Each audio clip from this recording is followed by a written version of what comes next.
This is KGW News at Sunrise. They have an infant right next door. My neighbors came home. We have a 6-year-old, and it's loud at night. You can't sleep through it. He's talking about a street racing gathering that sent an 11-year-old to the hospital with a gunshot wound. Now neighbors in the St. John's neighborhood are demanding more from police. Plus, a powerful plea from victims' family members who were hurt or killed when a driver 3 times over the legal limit for drunk driving rammed into a homeless camp. What the suspect's now facing after a judge denied him bail. But we're going to start this morning with something a little lighter. Ooh. Well, lighter in one sense. I was going to say. You might say heavier in another. Yes. These are delicious donuts, because that's the name of the place. Delicious Donuts, Southeast Portland. That's where Sunrise. Wow. Whoa, there we go. Whoa.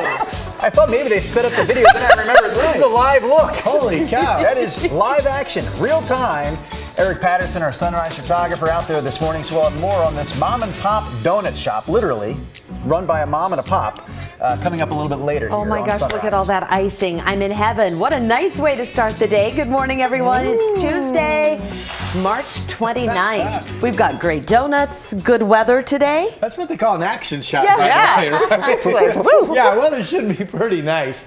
We ended up having quite a few thunderstorms yesterday, central and eastern Oregon. All of that cleared out last night. The shower threat ending here on the west side as well. We're waking up and down I-5 and at the coast to mostly cloudy skies, a low cloud deck overall. We're at 50 at the airport. That's actually one of the warmer numbers. A lot of you are low to mid 40s. So to the bus stop we go. We'll say mostly cloudy, about 45 on average out the door this morning.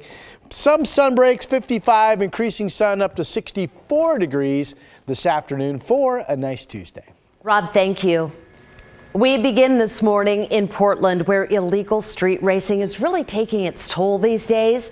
Multiple people were shot Sunday night, including teenagers and a child. So this happened on North Marine Drive, and people who live in that area shared their frustrations over this ongoing issue with Catherine Cook. It's pretty out of control. Bullet casings, nearly 100 of them, littering North Marine Drive. Evidence, police say, of a shooting on the 6300 block early Monday morning. At least 4 people were hit, including an 11-year-old boy, though police say he may have been hurt by shrapnel. The other victims, a 16-year-old boy, an 18-year-old woman, and a 21-year-old man. All had non-life-threatening injuries. Police arrested 21-year-old Adrian Donhelo Ramirez, who was also shot. It happened around midnight after hours of illegal street racing on Marine Drive. Police learned kids as young as 5 months old were there watching. It's pretty wild. It's pretty intense. Stan and others in St. John's are at a loss over the street races. They happen multiple nights a week, as long as it's not raining, often drawing hundreds of spectators. The sound travels for miles. They have an infant right next door. My neighbors came home. We have a 6-year-old, and it's loud at night. You can't sleep through it. As he often does, Stan called 911 several times over the weekend. He says a dispatcher redirected him to the non-emergency line. He's also complained to officers in person about the street races. The cops aren't going. They've told me straight up they won't go out there. So it's just the Wild West, That we need action by the police. Steve, another St. John's neighbor, took this video along Marine Drive Saturday night. The noise, as usual, was keeping him and his wife awake.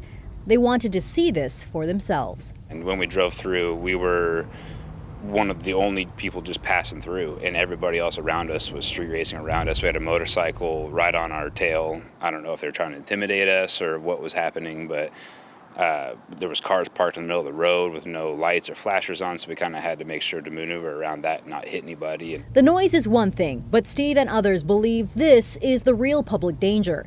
Many neighbors avoid this stretch because of it.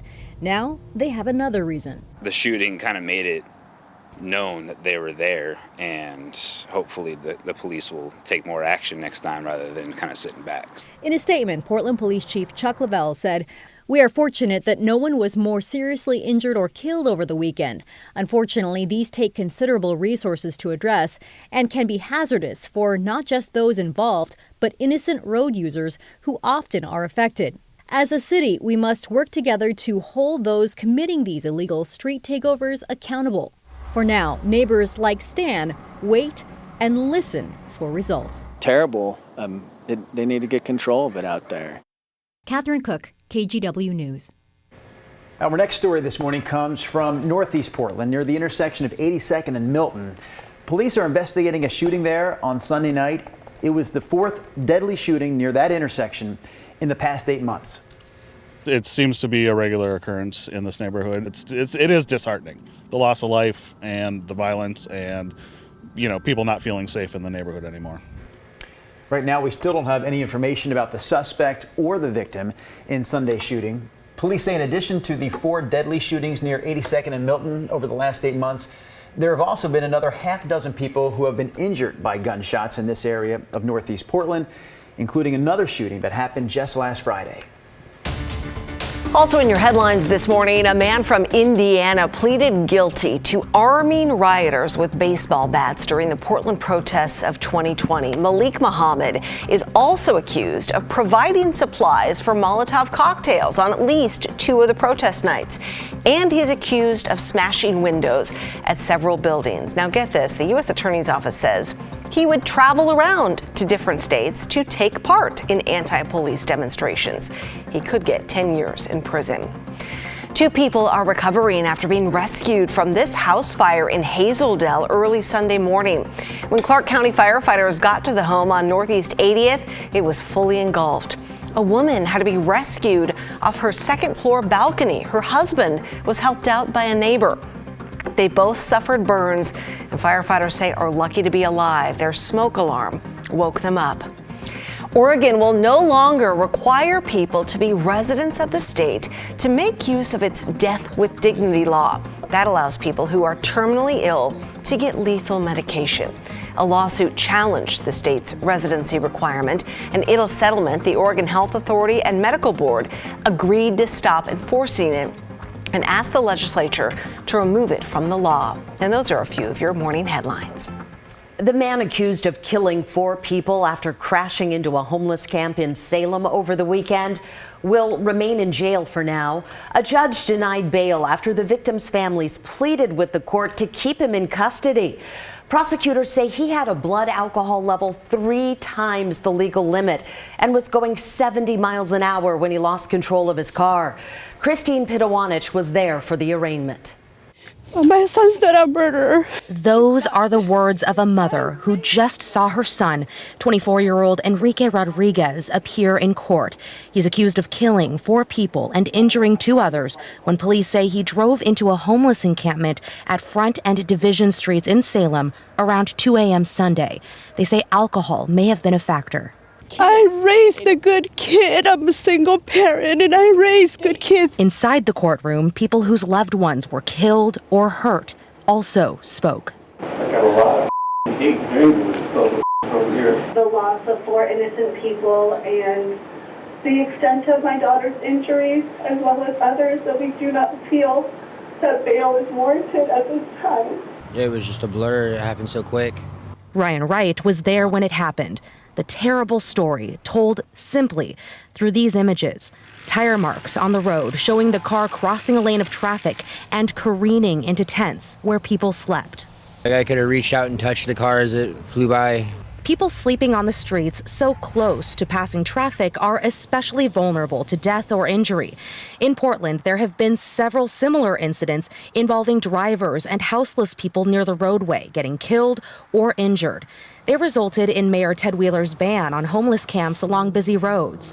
Back in Salem, advocates say drivers have hit and killed unhoused people before in this area. I hope that people, when they drive through, will treat it like a school zone. They'll slow down, they'll look both ways. An ODOT representative confirmed the agency owns this piece of land. They say crews were slated to come through and clean up the area on Wednesday. Meantime, houseless people here are trying to come to terms with the loss of their friends and what happened. Christine Pitawanich, KGW News. A program designed to free up police to handle violent crime went citywide yesterday. Portland Street Response is now available in every city neighborhood. The program started in the Lentz neighborhood last February. The team responds to nonviolent emergency 911 calls, often involving homeless people or those with mental health issues. PSR will now respond to calls all over the city every day from 8 in the morning until 10 at night. The idea is to free up police for violent calls and to make sure people are connected with the right services. The team hopes more people will become aware that help is available. There's a lot of stigma surrounding mental illness and substance use, and so I think it's normal for people to be scared of what they don't know, but we are used to seeing what we see in the streets. Eventually, the hope is to fund Portland Street Response 24/7, but that'll have to be up to city commissioners. All right, before we get a look at Rod's local forecast, a wild scene from Southern California. We want to show you this video. It's a 2-hour rescue effort to save a dog and its owner from a river in Los Angeles. Now, the owner was rescued first, but the dog kept drifting downstream, and at one point, you see here a rescuer, looks like they may have gotten a hold of the dog, but then the dog gets loose again. A bystander would jump in at some point here, but the bystander ended up getting caught in that river. They had to be rescued. Again, this took about 2 hours in all, but thankfully, rescuers eventually caught up with that dog in a dry part of the channel, and they did manage to bring him to safety. That's when he does say, good boy. You guys were stunned into silence with that video. Yeah. Dog's good. Dog is okay.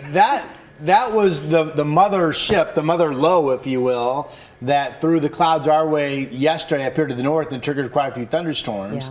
Yeah. That big low did move inland, so a quieter scene down there today. But what did you call it? I've heard of a mother load with a D. You call it a mother low? Mother low, the mother ship. That's where the mother. I was like, what spawning did you just say? all these little storms. Thank you, Brenda, for that. Take it away, Rod. I speak Rod Hill. Analysis. Yes. I do.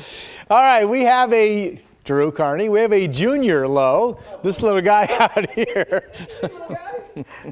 Oh boy. This is our next rainmaker. And it looks like those bands of clouds with rain will be here by first thing tomorrow morning. Tomorrow, again, we don't get a lot of total rain, but unlike yesterday, I think most of us will see some measurable rainfall in the morning hours to start. So that's our next weather maker coming in. Today we're all dry.